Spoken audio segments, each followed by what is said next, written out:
सबसे पहले मैं मातृभूमि की रक्षा के लिए अपने जीवन का सर्वोच्च बलिदान देने वाले 41 RR के सूरवीर जवानों एवं ऑफिसर्स को श्रद्धांजलि अर्पित करता हूं।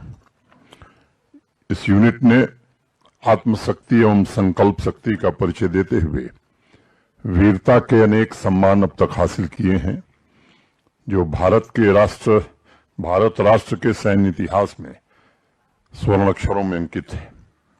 देश की सीमा की रक्षा में आपकी योग्यता, कर्तव्य निष्ठा एवं तपस्या को मैं नमन करता हूं।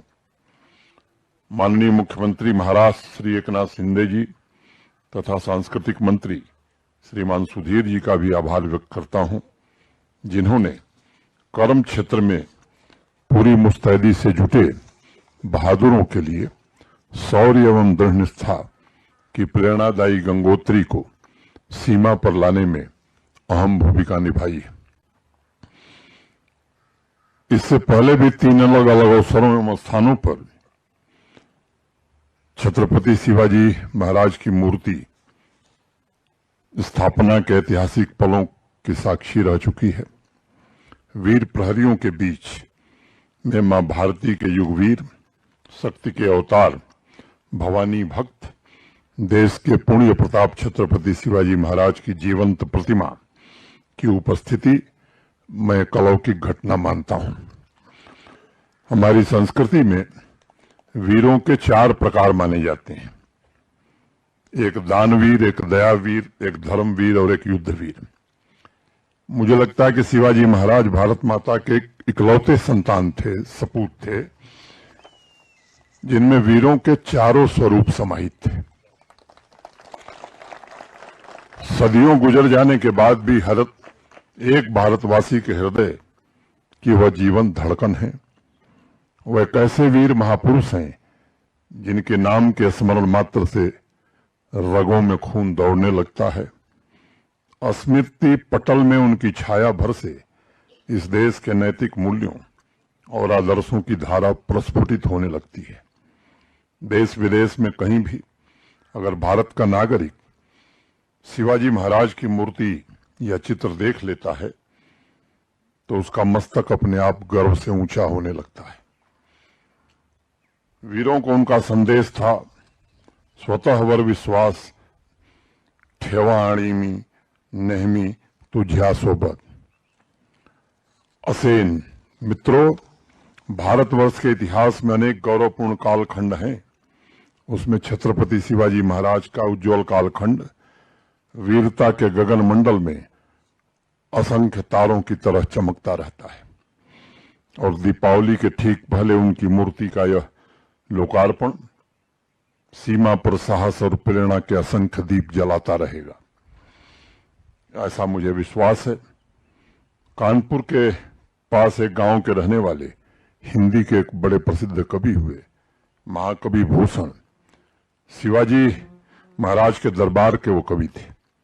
उन्होंने शिवाजी की वीरता का जो चित्रण किया है वह अभूतपूर्व है। हिंदी भाषी प्रदेशों में दशकों तक बच्चों को स्कूल में पढ़ाया जाता था। मैंने भी स्कूल में पढ़ा था और कुछ पंक्तियां मुझे स्मरण है। साजी चतुरंग वीर रंग में तुरंग चढ़, सरजा शिवाजी जंग जीतन चलत है।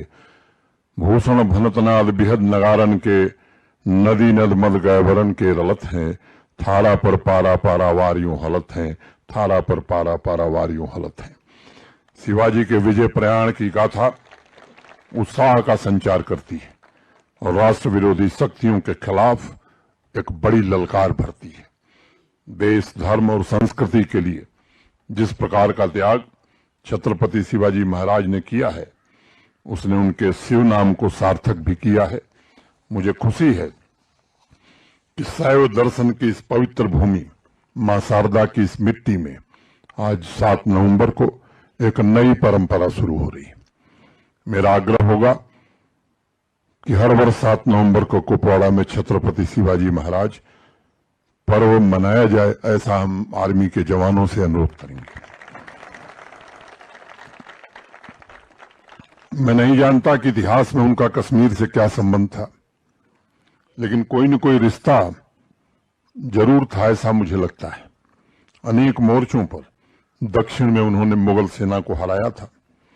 उस दौर में कश्मीर में भी शासन कर रहे थे लोग।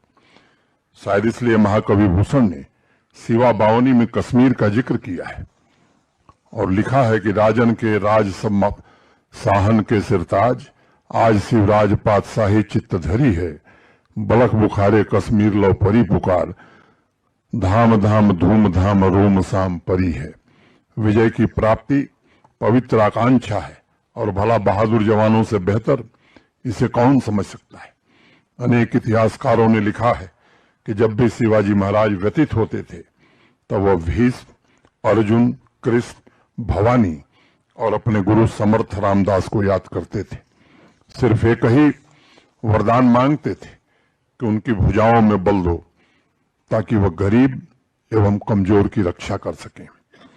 उस युग में समूचे भारतवर्ष के लिए शिवाजी महाराज एक नवीन आशापूर्ण नक्षत्र के समान थे, जिन्होंने राष्ट्र के अनेक भागों में छाए निराशा के अंधकार को अपनी दिव्यता से आलोकित किया था। शिवाजी महाराज